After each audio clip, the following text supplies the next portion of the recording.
इस समय हम मौजूद हैं संभालखा में, जो कि हमारे सामने भूतपूर्व जो एबीपीओ हैं, भूतपूर्व में इसलिए कर रहा हूँ क्योंकि जो मनरेगा स्कीम थी, जो एक इशू गांव का इशू था, संजौली गांव जो कि बकौली ब्लॉक में पड़ता था, वहाँ पे मौके पे जो मनरेगा में एबीपीओ जो कर्मचारी थे, वो एबीपीओ कर्मचारी यहाँ पे बदल गए हैं, संभालखा में आ गए हैं। और आपको बताना चाहेंगे कि ये एबीपीओ पहले वहाँ पे था बकौली में, और संजौली जो गाँव है उसके अंदर जो इशू उभर के आए हैं कि जो मनरेगा में कार्यरत जो थे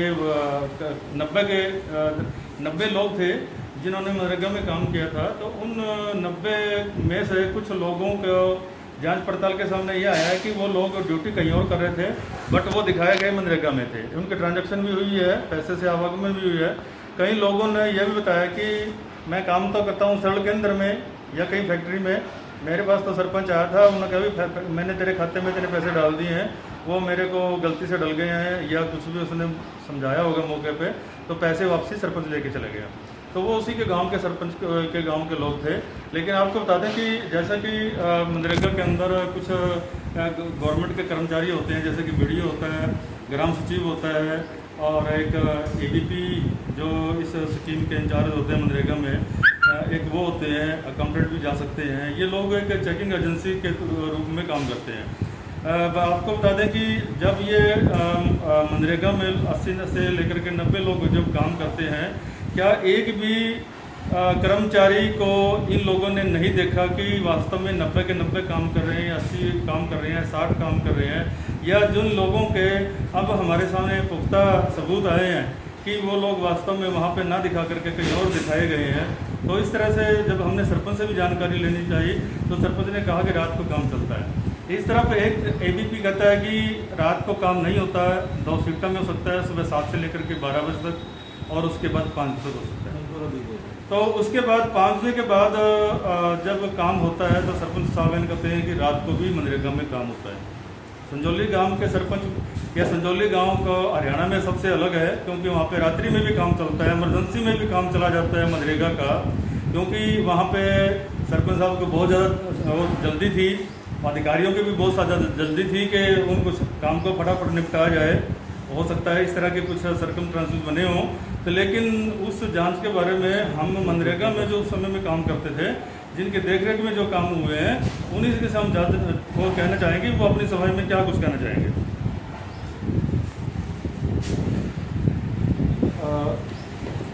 आप वहाँ पे एबीपी के तौर पे मनरेगा के इंचार्ज रहे हैं, तो आप ये बताएं कि क्या आपने कभी मनरेगा के कर्मचारियों को जांच में देखा कि कितने लोग वास्तव में काम कर रहे हैं? ऐसा है, ये जो काम होता है मनरेगा का, तो ग्राम पंचायत इसकी एजेंसी की है।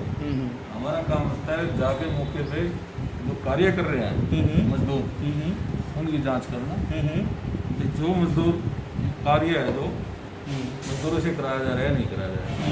हमने बीच बीच में, जैसे मेरे पास पंचायती 2 ब्लॉक थे मेरे पास, बापल्ली और पानीपत, मौके में मजदूरों द्वारा कार्य करवाया जा रहा है, जिसकी एग्जीक्यूटिव एजेंसी ग्राम पंचायत है। ग्राम पंचायत द्वारा डिमांड आती है ब्लॉक के अंदर, उनके मसूल जारी किए जाते हैं, जो पेमेंट होती है एज पर MB बेस, जो कार्य प्रोग्रेस करते हैं मजदूर, उसके बेस पर उनके अकाउंट में पेमेंट डाली जाती है एज पर मसूल।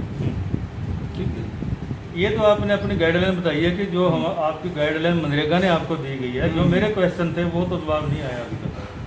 कैसे? क्या आपने कभी किसी कर्मचारी को गिनती पूरी करी देखी है? हाँ बिल्कुल, हम जाते थे मौके पे, हमने चेक क्या किया। आपने कभी ट्रांजैक्शन सरपंच के पास जो वाउचर आपके पास से पास होकर जाते थे, जिनकी आप बता रहे हैं कि यहाँ से मस्टोल चेक भर के जाता था, जॉब कार्ड भर के जाता था, ब्लैंक मस्टोल इशू, ब्लैंक मस्टोल, जो कि फिर ग्राम पंचायत द्वारा भरकर हमारे पास ब्लॉक स्तर पर ले आ जाते हैं MI सेंटर के लिए। जी। तो उस समय में क्या कभी आपने एक भी कोई आपके पास दस्तावेज है इंस्पेक्शन का, जिसमें आप ये सबूत कर सकते हैं कि मेरे पास मैं इस टाइम में फलाना डेट में गया था और मैंने इतने कर्मचारी फलाना डेट में उस काम के लिए इतने आए? ऐसा कोई दस्तावेज? हम मौके पे जाते हैं, मजदूरों को देखते हैं, मजदूर काम कर रहे हैं नहीं कर रहे। फील्ड विजिट भी करते होंगे आप? हाँ बिल्कुल। फील्ड विजिट में जब आप संजौली गांव में गए थे, क्या आपके पास कोई सबूत है इस तरह? नहीं, ऐसा कोई हमारे पास ना डॉक्यूमेंटेशन है, हम फील्ड विजिट करते हैं ऐसे। अभी मैं आज वहाँ जा रही हूँ, हमें जाना पड़ता है, जहाँ काम चल रहे हैं हम देखते रहते हैं, उनके फोटो वगैरह रिपोर्ट डेली टू डेली उच्च अधिकारियों को भेजी जाती है। क्या कोई आपके सामने कोई इस तरह का इशू आया है कि जो लोग जॉब करते कहीं और है, दिखाए गए कहीं और है? नहीं, ये आपके माध्यम से मुझे मिला है अभी। अगर ऐसा हुआ है तो उसकी जांच, जो ऐसी भी शिकायत खंड कार्यालय में दी जाएगी, उसकी जांच होगी या जांच में जो भी आएगा उसको तो कहीं ना कहीं आप इसमें रिस्पॉन्सिबल, अगर मैं इसमें रिस्पॉन्सिबल होगा तो मेरे खिलाफ भी जो भी कार्रवाई बनती हाँ, है वो वो विभागीय तरीके से हाँ, उसकी विभागीय जांच तरीके से हो सकती है। तो मैं यह जानना चाहूँगा कि सरपंच साहब ने जब ये कहा कि रात को भी काम हो सकती है, क्या ये सही है गलत नहीं, है? ऐसे ये बिल्कुल गलत, ऐसा कुछ नहीं है। मनरेगा जो स्कीम है वो पीस रेट पे काम करती है, ये बेसिस पे नहीं होता। जो मजदूर आया वो काम करे, हाजिरी लगी, जब तक वो अपना कार्य पूर्ण नहीं कर लेता तब तक उसको कोई मैंडेज, मतलब मैंडेज दिया जाता है उसको। एज पर जो NBJE निकालता है इसकी अटेंडेंस भी, आपकी अटेंडेंस पूरी होगी, वो पेमेंट वीकली भी होती है और 14 दिनों के बाद। रात्रि में तो नहीं होती? नहीं, रात्रि में कोई कार्य मनरेगा से नहीं होता। यदि कोई कार्यकर्ता जांच में पाया गया कि जैसे आरटीआई कार्यकर्ता ने उनने डिपार्टमेंट ने लिख कर दे दिया कि, या किसी भी प्राइवेट फैक्ट्री ने लिख कर दे दिया कि ये बंदा रेगुलर हमारे टाइप में रहा था, जिस मकान में रहता था उस मकान मालिक ने भी कहा था कि यहाँ इस टाइम आता था और इस टाइम जाता था, उसने भी लिख कर दे दिया। पूरी जांच पड़ताल होने के बावजूद वो साबित हो जाता है, तथ्य के अकॉर्डिंग साबित हो जाता है कि ये बंदा वास्तव में आपकी स्कीम में काम नहीं करता था, लेकिन गवर्नमेंट के पैसे उसके कार्ड में से जा चुके हैं या उसी के पास रह चुके हैं, या उसका परिवार, सरपंच के अपना परिवार का कोई सदस्य है उसी के पास भी रह सकता है। क्या इसको आप सही ठहराते हैं? नहीं, हो सकता है या नहीं हो सकता है? बिल्कुल ऐसा नहीं हो सकता, क्योंकि जो मजदूर वहाँ मौके पे काम करता है उसी की अटेंडेंस दी जाती है। अगर ऐसा हुआ है उनसे रिकवरी के, इसमें रिकवरी का प्रावधान है।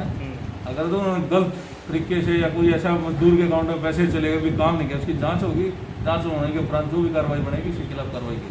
क्या कोई ऐसा मामला आपके संज्ञान में आया? नहीं, ऐसा मेरे पास कोई मामला नहीं, आपके माध्यम से मुझे आज पता लगा है भाई ऐसा हुआ, क्योंकि पिछले 5-6 सालों से मनरेगा वहाँ काफ़ी काम हुए हैं और मौके पे ही काम है। इनकी फिजिकली भी जांच की जाती है और जेई द्वारा उनकी अटेंडेंस वेरीफाइड की जाती है। ठीक है, थैंक्स।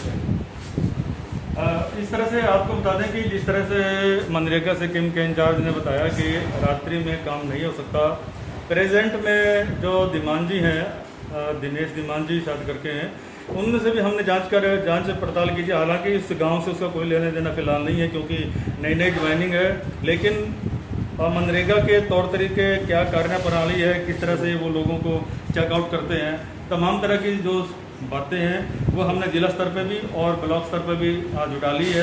कहीं ना कहीं ये ज़रूर सामने आया है कि सरपंच के द्वारा कोई आईबास जरूर किया गया है, क्योंकि कर्मचारियों ने जो तथ्य सामने हमारे रखे हैं उसमें कहीं ना कहीं मनरेगा के चाहे वो भूतपूर्व कर्मचारी रहे हैं चाहे वो प्रेजेंट में रहे हैं, उनका मानना यह है कि हमें भी इसमें लगा कि वो संलिप्त नहीं है, क्योंकि अगर ऐसा होता तो वो ये भी कबूल कर सकते थे कि हमने रात्रि में भी काम करवाया, क्योंकि सरपंच ने सरेआम बोला कि हमने रात्रि में भी काम करवाया। वो जो सरासर दोनों कर्मचारियों ने ये हमारे सामने मीडिया के सामने ये कबूल किया कि ऐसा कोई नहीं है, क्योंकि जिसने भी गलती कही है भुगतेगा।